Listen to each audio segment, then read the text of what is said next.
Alright, so today is day 6. It's been almost a full week since I had my surgery.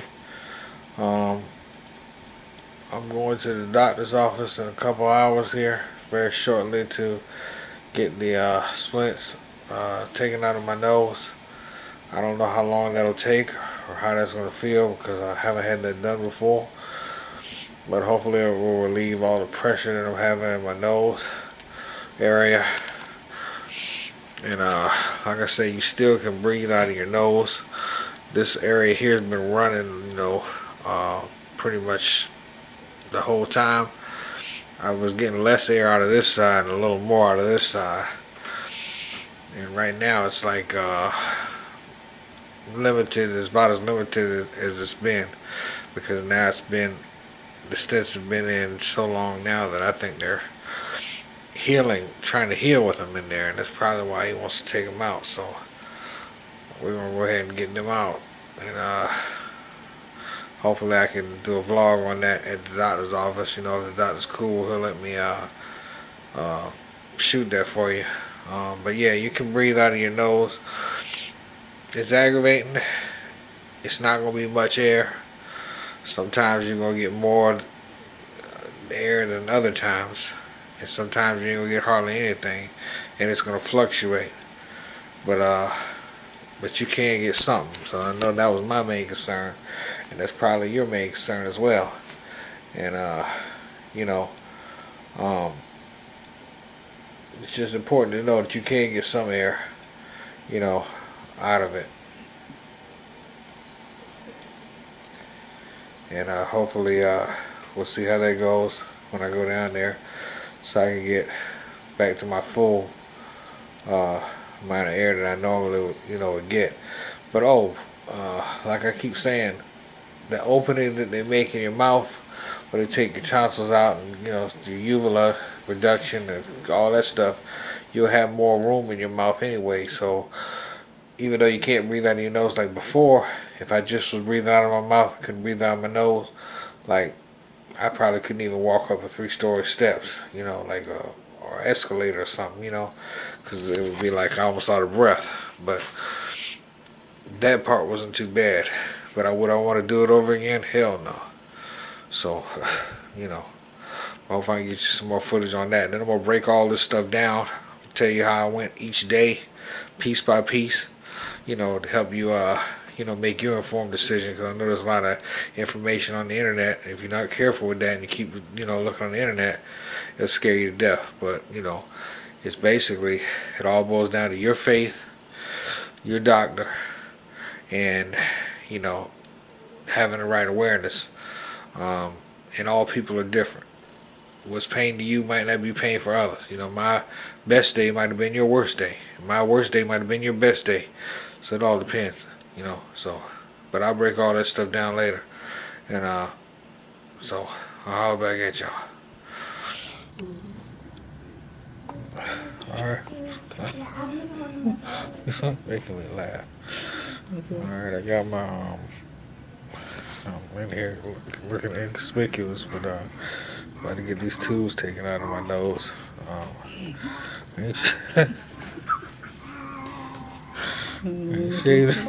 Make it through her. You look crazy. You make me laugh. Stop. Okay. Yeah, I'm at Wyman T. McGirt's office. Ear, nose, and throat doctor, best in the area. If you're ever in, Pinehurst surgical area, in North Carolina, come down here. He's about to take my splits out of my nose, suction everything out. I should be good to go. Might be a little swollen, for those few weeks, and then after that it just goes down. But I'm waiting a long time, last few days, to get this splints out, so I should be a little bit more comfortable. That's pretty much it. But he'll be in a second to do that. We're gonna get you a live footage of that. So, just check it out and bear with us.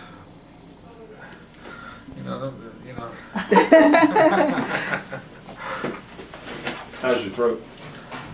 Just It's really good. I feel Not too terrible. That's terrible.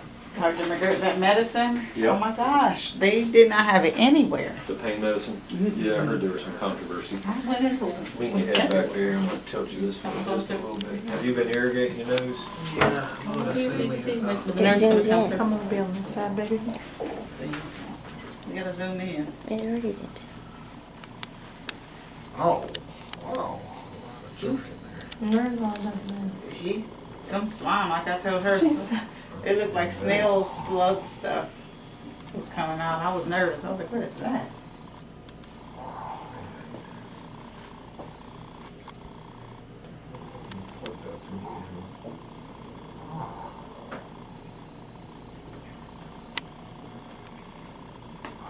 Is it painful?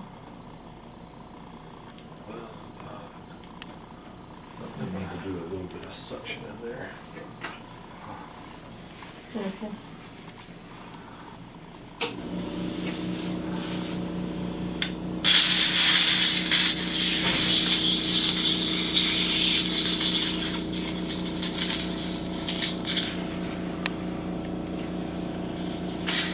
need to wash it out a little more. The saline wouldn't go back then. So it all swept up here. Something came out, like I said, it was all in one string and we had to cut it off because it was flowing too much.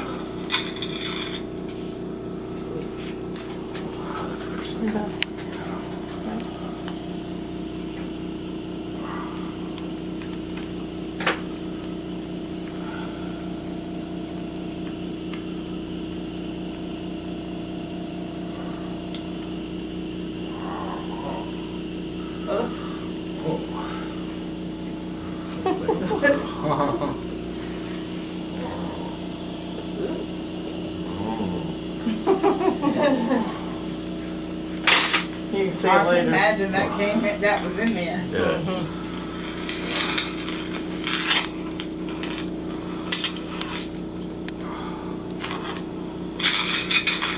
And he couldn't breathe on the one that this side was the worst.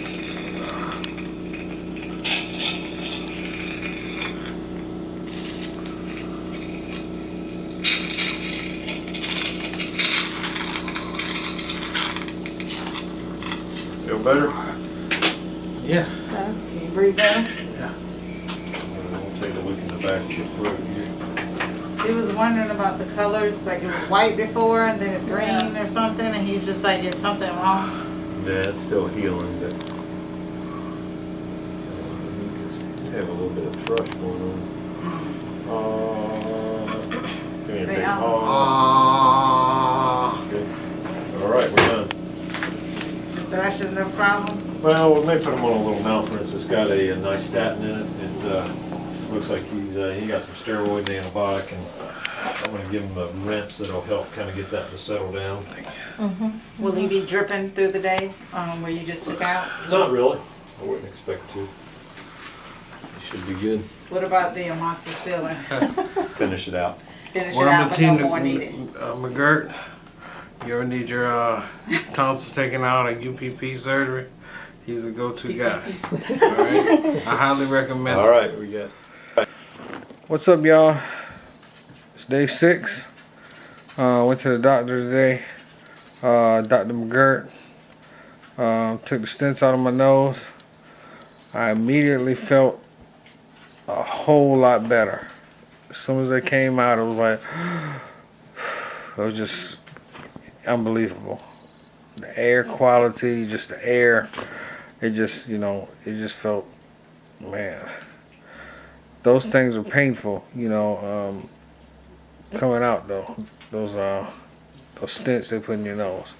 I don't know what this feels like, but I told my wife, imagine if you could have a baby through your nostril. That's how it felt when he pulled it out. It was like stapled to the nose bone, and he took like a pair of pliers or something and pulled the stitch off, and then boom, and then he reached in there and just yanked it out. But my nasal's doing good. I said I need to keep it sprayed. Don't blow my nose. Keep it sprayed for a while, for weeks. Make sure it's lubricated. What else? What did he say about my throat? What was that? There's a little thrush. I got a little thrust in my throat from the antibiotic and the pain meds mixing. You know, it looks like a little thrust, rust, whatever you call it. It's like it's healing, but it's looking a little bit weird. So they told me to take some kind of medication for that. So we're waiting on that.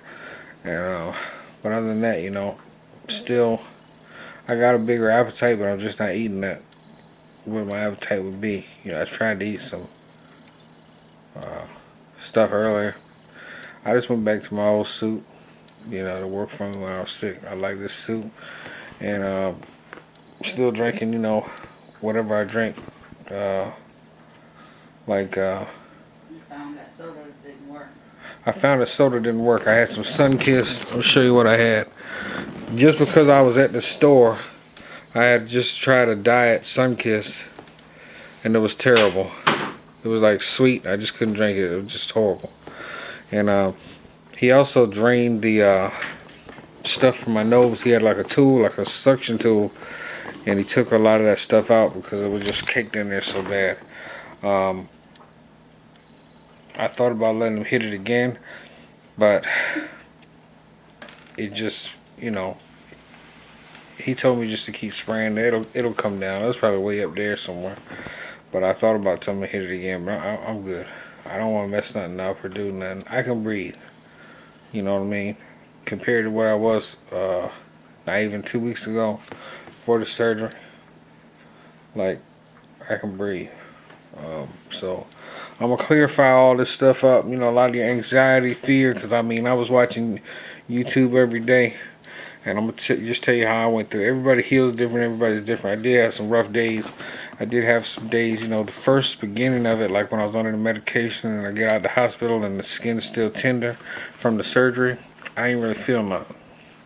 Still was able to breathe through the stent he put in my nose. Then as time rolls on, the stench you put in your nose gets harder to breathe out of it, you know. But that's about the time that you take it out anyway, because it just has so much, you know, mucus in there from your nasal. So I mean, I'll remember some more stuff as I went through. I had cough drops,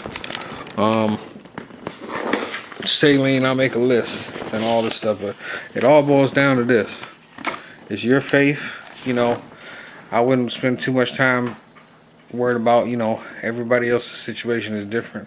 It all has to do with your faith, you know, in God and your surgery, or what, you know, whatever you believe in has to deal with your faith. It has to deal with you can't really judge what you're going to go through with the surgery based off everybody else, you know. So I would just listen to your doctor. So I go by faith, doctor, and then, you know, if you are going to watch YouTube, try to watch something positive, like what kind of lozenges or cough medicine or you know, candy or whatever, you know, stuff like that people use to ease, you know, their situation. You know, don't get depressed. If you got people around you supporting you, you know, let them support you. Try to do some exercise before you get the surgery, like go for walks and stuff like that. Try to build up your immune system like I was doing. You know, try to and then while you're in the surgery, walk around the yard. I mean, I literally walk around my house 3-4 times. Walk to the car and back. Walk to one bedroom to the next. You know, just try to walk and keep your blood flowing. And if you don't have no water in you, you'll know, because if it's cold, like it's cold, I went outside in that cold a couple times. I ain't had much water in me. Let me know real quick. You know. But all in all, you know, it's not. You can bump up your meds every 3 hours. Yeah, I can bump up the meds every 3 hours. Trust your doctor. Trust your faith. Trust your doctor. Trust your faith. And you know, don't get too wrapped up in reading every single YouTube comment, watching every single video. That's what I did, and you know, it'll spook you out. It'll make you not want to do it. You know, it'll make you you know, paranoid. Just stick to what your doctor tells you. Your support system, your faith, and you'll be all right. You know, if I can do it, you can do it. But don't turn down the surgery, because it's so much better to deal with, you know, a week of discomfort, a week or two of discomfort, maybe even a whole month. But you gotta look at your whole life. You know, summertime coming up. I can go to the beach, I can go walk, I can go do something. I can sit in the car with the windows up and I don't have to put the window down halfway just to get some air. You know, and the AC could be on or the heat could be on. You know. So I don't know. UPPP surgery, tonsillectomy, all this stuff, you know. Go for it. You know, go for it. I know, you know, you can't really go by what other people, you know, their situations. You know, everybody's different. Everybody heals different. What your pain level might not be somebody else's pain level. You know, their best day might be your worst day. Your best day might be my worst day. You know, you can't really go by that. So that's all I gotta say for now. But I'm gonna post some more. I'm gonna post some links. You know, if y'all got any questions, just, you know, give me a holler. Bye.